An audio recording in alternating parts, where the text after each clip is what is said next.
সুপ্রিয় দর্শকবৃন্দ, শুভেচ্ছা, স্বাগতম। আজ আমাদের জন্য একটি আনন্দের দিন, আমাদের জন্য উল্লাসের দিন। আজ আমার ছবি পদার্পণ করছে 400 পর্বে। আজকের এই মাহেন্দ্রক্ষণে আমরা চ্যানেল আয়ের সকল পরিচালক সহ চলচ্চিত্র শিল্পের সকল তারকা, কলাকুশলী এবং বিজ্ঞাপনদাতাদের শ্রদ্ধার সাথে স্মরণ করছি। সর্বোপরি স্মরণ করছি তাদেরকে, যাদেরকে ঘিরেই এই অনুষ্ঠান, আমাদের সেই প্রাণপ্রিয় দর্শকদেরকে। 100, 150, 200, 250, 300, 350 প্রতিটি পর্বেই আমরা চেষ্টা করেছি একটু ভিন্নতর কিছু আপনাদেরকে উপহার দিতে। 400 পর্বের এই লগ্নে আজও চেষ্টা করব ভিন্ন ধরনের কিছু তুলে ধরতে। 400 পর্বের এই অনুষ্ঠানে আমরা শ্রদ্ধার সাথে তুলে ধরব তাদের সাক্ষাৎকার, যারা আমার ছবি অনুষ্ঠানে এসেছেন কিন্তু এখন আমাদের মাঝে আর নেই। সেই সব বরেণ্য ব্যক্তিবর্গকে নিয়ে শুরু হচ্ছে চলচ্চিত্র বিষয়ক সাপ্তাহিক আয়োজন আমার ছবি। আমার ছবি, চলমান জীবনের ছবি। আমার ছবি বলে তাদের কথা, মূর্ত করেন যারা মনের কথা। তারাই বলেন কথা আমার ছবিতে, বিনোদিত হই যাদের ভাবনাতে। প্রিয় মুখ, প্রিয় ছবি, তাই নিয়ে আমার ছবি।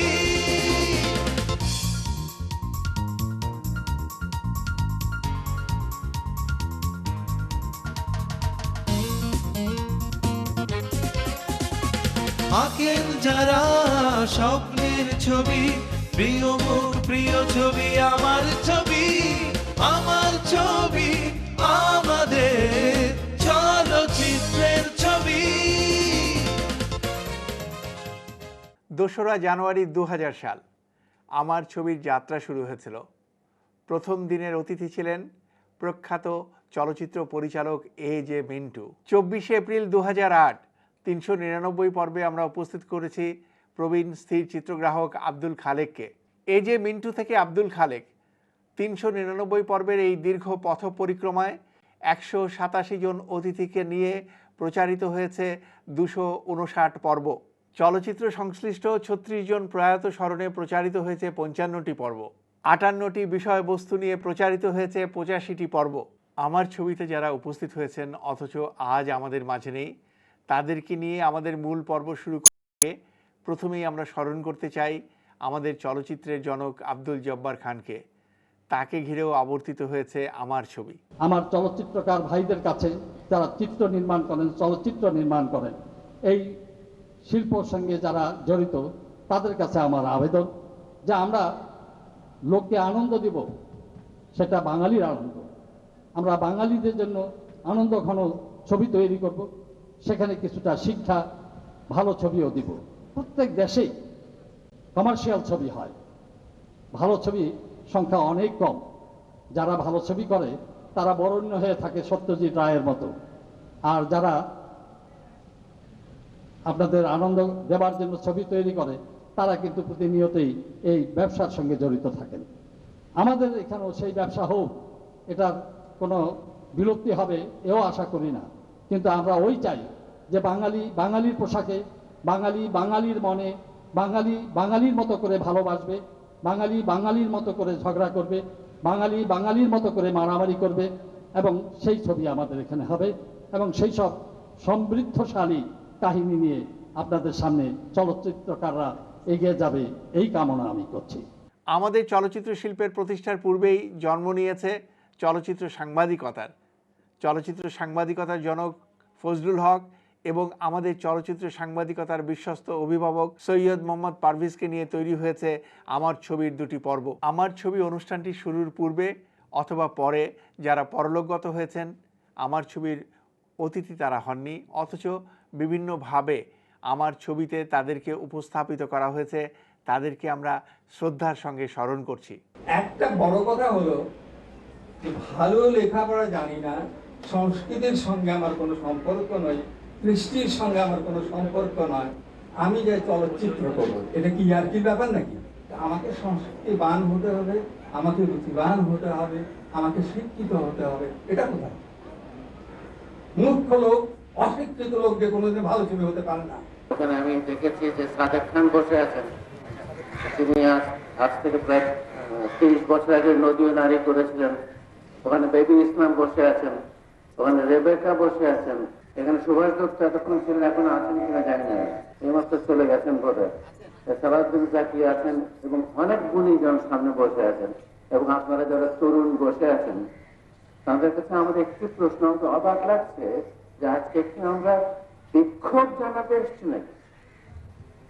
শতবর্ষ পূর্তি উপলক্ষে আমরা আনন্দ করবো যে চলচ্চিত্রের 100 বছর জীবন হলো। আমি একটা নতুন সন্ধান শুরু করি, সেটা হচ্ছে যে এমন কোনো বিষয়বস্তু পাওয়া যায় কিনা যা জনমনে অতি সহজে গ্রহণযোগ্য। কম্প্রোমাইজটা মিডিয়ামের দিক থেকে করলাম, সেইটা খুঁজতে গিয়ে আমি রূপবান নামক একটা বিষয়বস্তু পেলাম, যেটা প্রায় সারা দেশে আলোড়ন, জনসাধারণের মধ্যে আলোড়ন সৃষ্টি করছিল।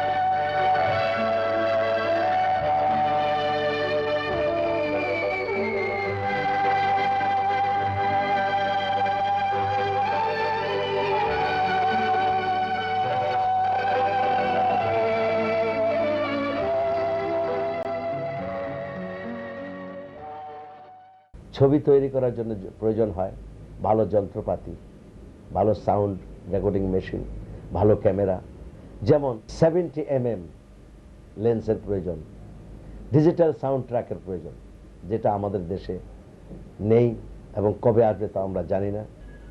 তবুও এই মনোট্র্যাকে সাউন্ড রেকর্ড করতে হচ্ছে এবং এই ভাঙা ক্যামেরা দিয়ে শুটিং করতে হচ্ছে। যে লাইটগুলো অনেক আগেই নষ্ট হয়ে গেছে, যার কোনো লাইট থ্রো করার ক্ষমতা নেই, সেই লাইট দিয়ে শুটিং করতে হচ্ছে। প্রতিষ্ঠিত অনেকেই, কিন্তু সেই প্রতিষ্ঠিত ব্যক্তিরা কয়জন তাদের কর্তব্য করতে সক্ষম? দেশ কান্ট্রি প্রতিষ্ঠিতই নয়, সে প্রমাণ করে গেছে তার কর্তব্য যা যা ছিল। দেয়াল হয়ে থাকে, তাহলে এই আংটি আমি ফেলে দিই। না একসঙ্গে এই আংটি যদি আমাদের মাঝে দেয়াল হয়ে থাকে তাহলে এই আংটি আমি ফেলে দিই। না, এইটা একটু বোল্ড হবে। একজনের দিয়ে আংটি পরে আরেকজনকে মন দেওয়া যায় না। না, জ্বালা আছে, একটু টিপ্পনি আছে। টপজার ওস্তাদ ছবি তৈরি করতে গিয়ে আমরা মালদা বর্ডারে ছিলাম, তখন পাকিস্তানি একটি ক্যাম্প কাছেই ছিল, আমাদেরকে তারা উড়িয়ে দিতে পারত, কিন্তু আমরা ওখানেও মারা যেতে পারতাম।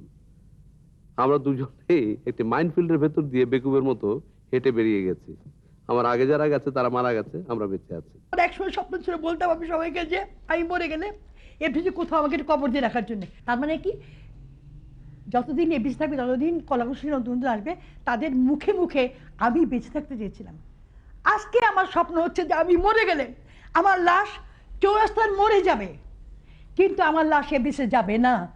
এটা কথাই দুঃখে থেকে কথাটা বলি আমি একসময় বলতে এফডিসি আমার রান্নাঘর। এখন ঢাকার কোনো ছবিতে কোনো চরিত্রকে কি আমরা আমাদের পরিচিত বা নিজেদের সঙ্গে মেলাতে পারি, যে এই লোকটা আমার মতো, বা ওই মেয়েটি আমার ভাইয়ের মেয়ের মতো, বা ওই ছেলেটি ওই যে ইউনিভার্সিটিতে একটা ছেলে গান গেইতে তার মতো?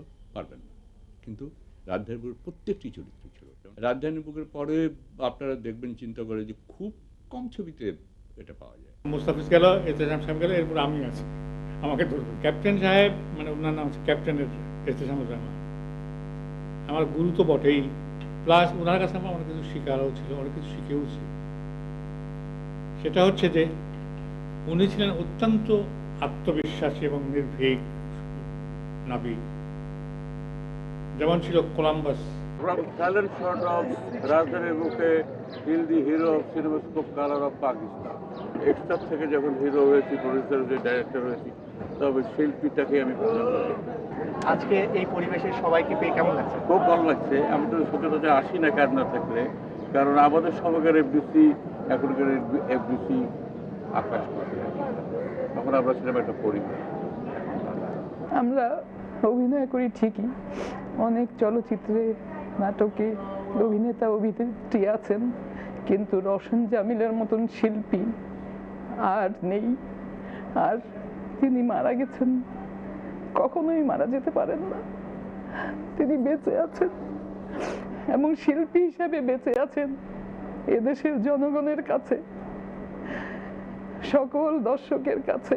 বাংলা নায়ক ছবির কাহিনী চিত্রনাট্য আমি নিজেই করেছি।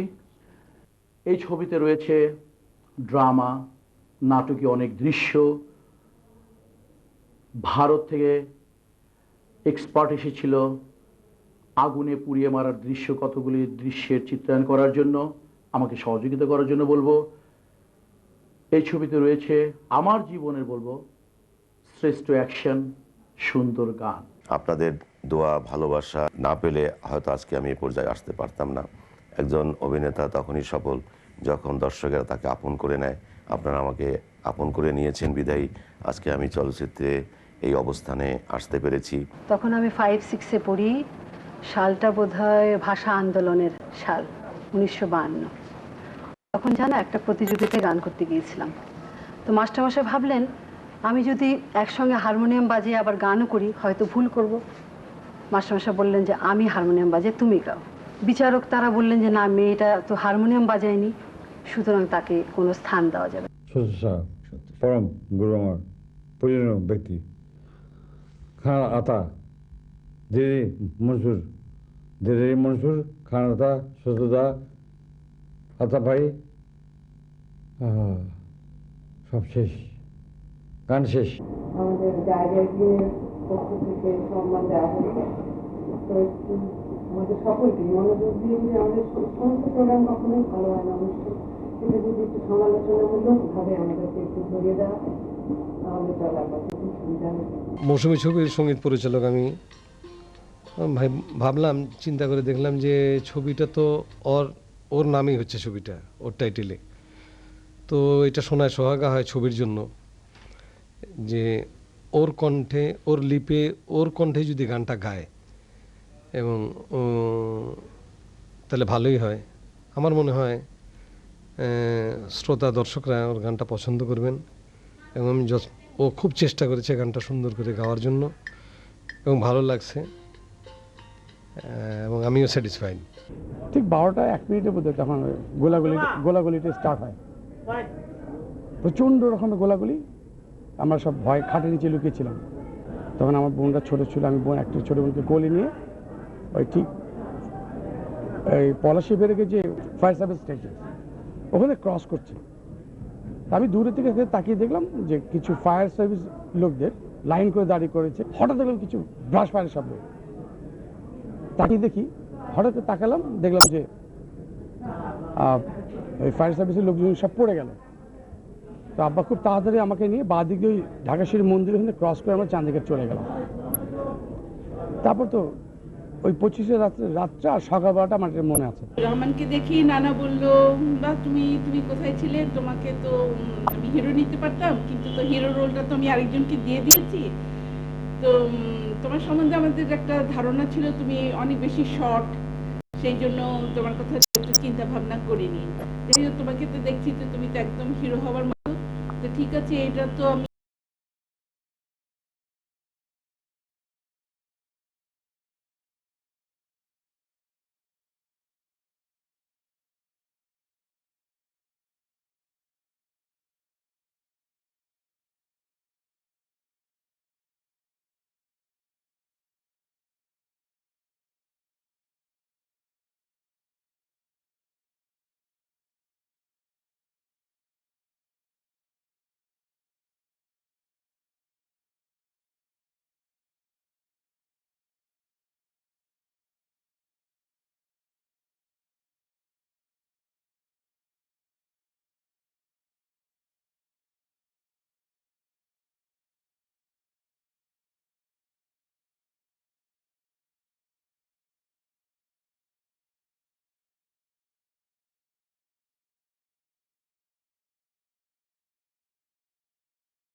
এবং এই অনুষ্ঠান শুধু জনপ্রিয় নয়, এই অনুষ্ঠানের মাধ্যমে আমার মনে হয় সারা দেশব্যাপী বিদেশে সবাই অনেক কিছু জানতে পারছে যে একটা শিল্পীর জীবন, শুরু, শেষ, উত্থান, পতন, ত্যাগ, তিতিক্ষা। আমি একা মান্না কিন্তু কোনো কিছু করতে পারিনি।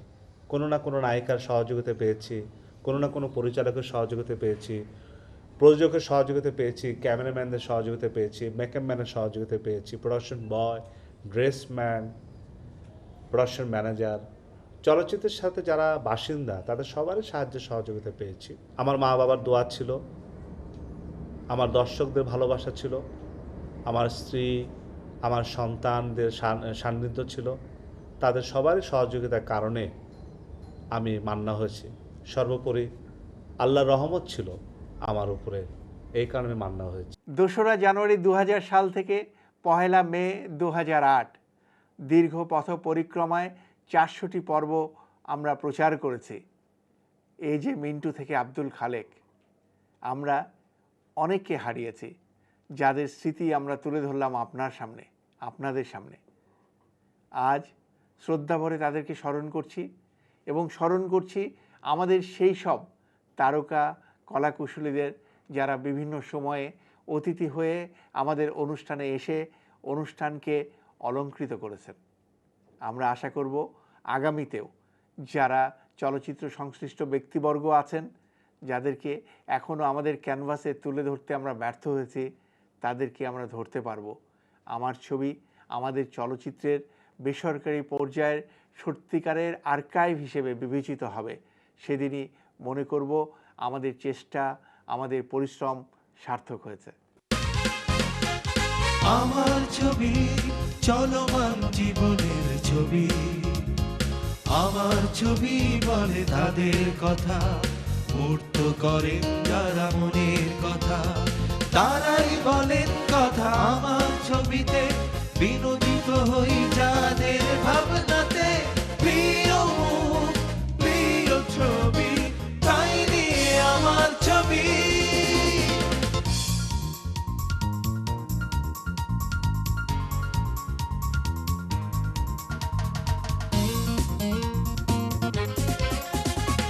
আঁকেন যারা স্বপ্নের ছবি, প্রিয় মুখ, প্রিয় ছবি, আমার ছবি, আমার ছবি, আমাদের